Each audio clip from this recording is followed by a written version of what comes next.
foi numa quarta, na sexta eu tava passando na Avenida Europa, que eu ia até encontrar um cliente meu, e o menino filmou. E a partir dali, o negócio explodiu. Foi orgânico, então? Foi completamente Não teve orgânico. Um planejamento? Não.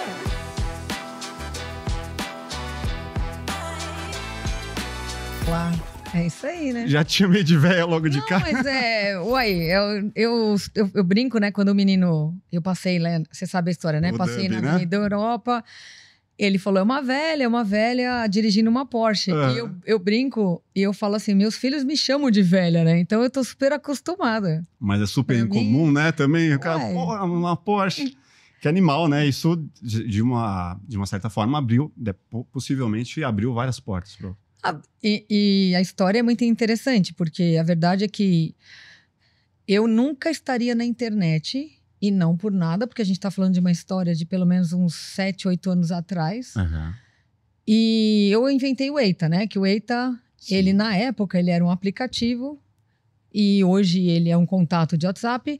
Mas eu tô te contando isso porque a pessoa que tava comigo quando eu inventei o Eita, ela falou assim, ó, legal, isso é massa, tal, beleza, mas você tem que ir pra internet. Aí eu falei, não, tenho não. Não é minha praia. Tem que ir, porque você tem que mostrar, provar autoridade. Eu falei, não, mas não precisa. Tanta coisa acontece sem ter que ir pra internet. Ela encheu o saco, eu acabei indo. Uhum. Aí, só que eu ia, e era aquela situação de que, qual é a receita disso? Tipo, a gente faz coisas, tinha relações, tinha imprensa e tal, né? E aí a gente ia nos negócios, aumentava 10 seguidores, 100 seguidores. Falei, gente, isso irrita, né? Porque o que incomoda, controla, né? Uhum. Então eu olhava aquele número que não virava, e aí chegou uma época, e fora o tempo que eu gastava em filmar, e em fazer reportagem, né? tudo, investimento de tempo, dinheiro, etc. E eu falei para ela assim, ó, seguinte, se em uma semana esse negócio não virar, não explodir, eu vou parar, porque tá enchendo o saco. Aí, isso foi numa quinta, domingo eu estava... Domingo não, era sábado, não. Isso foi numa quarta, na sexta eu estava passando na Avenida Europa, que eu ia até encontrar um cliente meu, e o menino filmou. E a partir dali, o negócio explodiu. Foi orgânico, então? Foi completamente Não teve orgânico. Um planejamento? Não. De assim, porra, temos a Porsche aqui, não. Temos a galera que já fica ali na Avenida Europa, ou até ali perto da ponte ali também, que uma galera fica. Sim, fica. Vamos aproveitar esse gatilho? Não teve? Não, tanto que eu brincava e dizia que eu era famosa pelas razões erradas. Mas que eu entendia que isso era uma isca. Uhum. Por quê? Porque muitas das pessoas que me seguem são homens. E parece mesmo que os homens tinham que ouvir o que eu falo. Sim. Então, foi o meio de trazer essa audiência para ouvir o que eu entrego. Então, porque eu mexo com alta performance.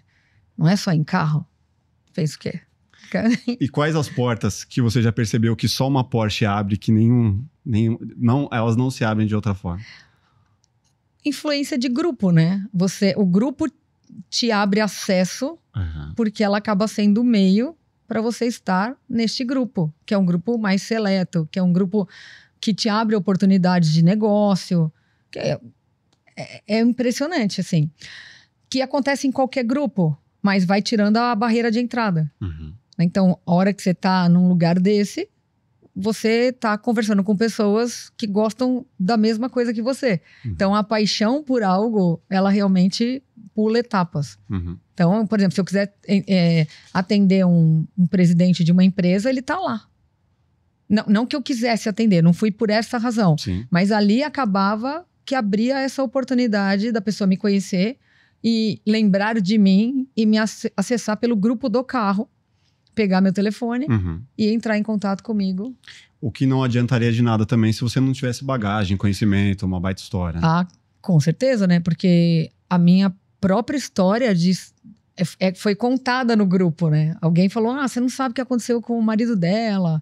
Ela perdeu quase tudo, agora tem uma Porsche e tal. E a gente começa a falar do carro, mas falar da história. E as pessoas começam a se abrir e falar de coisas. E no final a gente vê que, na verdade, tudo é conexão, tudo é relacionamento.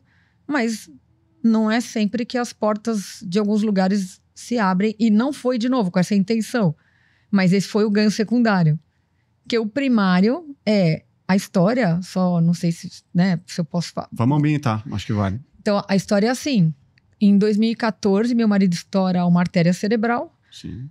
Eu tava com um filho, na época, com 8, outro com 12.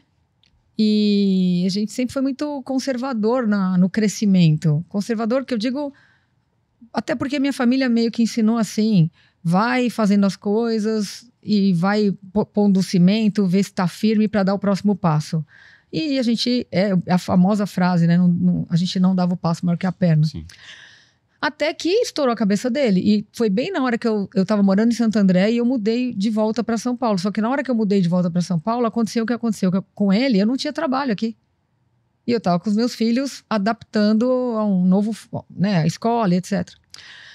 E aí meio que eu perdi quase tudo. Porque ele ficou internado durante 2 anos, fez 88 cirurgias. Nossa. Então começou com uma MAV, que era uma má formação congênita que estourou, que não deixa de ser um AVC. Mas que por conta disso ele pegou uma bactéria multiresistente e teve peritonite, que era fezes dentro da cavidade abdominal, e tudo dava errado. Isso com quantos anos ele? 46. Novo.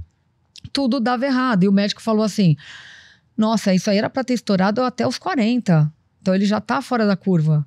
E aí tudo que ele falava, não, vamos tentar isso, dava errado. Vamos tentar aquilo, dava errado. E eu entendia que claramente aquilo era pra mim, porque hoje meu marido tá vivo, tá normal. Quem conhece ele não diz que ele viveu o que ele viveu, o que eu conto, e o que um monte de gente vivenciou com ele, né? E é muito interessante porque claramente era pra mim.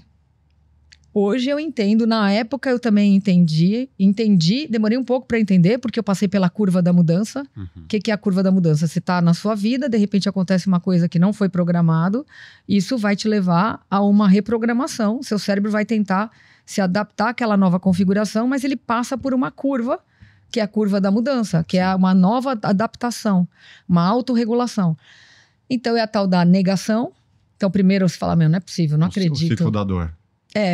É que, na verdade, é da adaptação. É a negação, depois é a negociação / humilhação. A gente fala humilhação porque, normalmente, isso cabe para relacionamento. A pessoa larga, a outra vai lá e implora, se joga no chão. Tem uma humilhaçãozinha. Sim, tem. Que a gente pode depois falar da homeostase. Né? Que a homeostase é uma força que regula a rotina. E ela insere a força dela nesse segundo estágio. Então, ela tenta fazer o que for para voltar ao que era. A terceira é a tristeza. Tristeza já é o fato consumado, quer dizer, é verdade. Depois da raiva de estar passando por aquilo. E aí você aceita, e a aceitação é a adaptação. E aí você lida agora com o problema dentro da sua vida. Aceita que dói menos. Praticamente, mas se não passar, não tem como aceitar sem passar por essas etapas. Não é linear, tipo vai e volta, mas é autorregulação.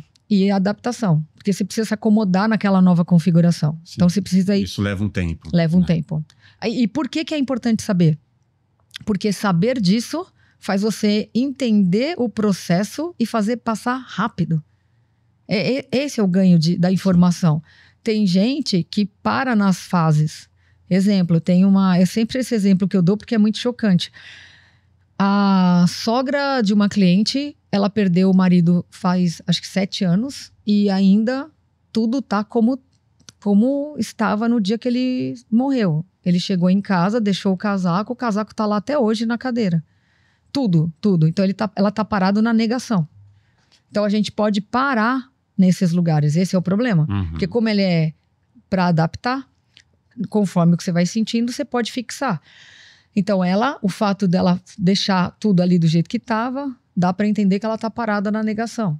Negociação / humilhação, eu tenho um outro caso que eu sempre conto também, era de um cliente que ele teve um relacionamento com uma moça e hoje deve estar fazendo o quê? Uns 8 anos que essa moça, de tempos em tempos, ela vai lá, se humilha, fala que ele foi o melhor cara da vida, ela não consegue seguir.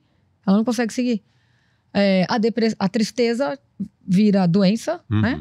O tempo que você fica na tristeza, você vai cada vez mais afundando, e aí é depressão, por isso que é o nome. Então é interessante saber que isso é uma fase adaptativa a uma situação que você não escolheu e que você está vivendo, mas faz parte passar, e faz parte hora triste, hora negociando, hora com raiva, faz parte até conseguir acomodar tudo. A raiva, crime passional. Crime passional tá ligado à raiva. Então, a pessoa me largou, eu odeio isso, é um absurdo e etc, tal. Eu não aguento viver com a ideia de eu vou lá. Então, ficar muito tempo parado nessas fases pode gerar problema. Então, conhecer como o cérebro se autorregula diante de algo que atravessou a nossa vida é fundamental. Para parar nessas fases, tem que ter um desregular químico. Ou não necessariamente? Não. Para parar nessas fases, a pessoa se habitua na fase. Ela mesmo insiste. Sem ter nenhum problema que dependa de uma medicação para ela poder retomar? Não. Mesmo assim? Assim. Porque, primeiro, por exemplo, a depressão, ela só vai... ela pode não buscar ajuda. Mesmo que alguém dê o remédio para ela, ela pode querer manter aquele estado por indignação. Sim.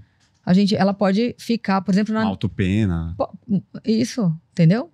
Sem vítima. Uhum. É a vítima. Então, assim, a gente tá falando de algo que mudou na vida dela, só que ela não aceita. Então, é muito um processo. Por isso que a última etapa é a aceitação.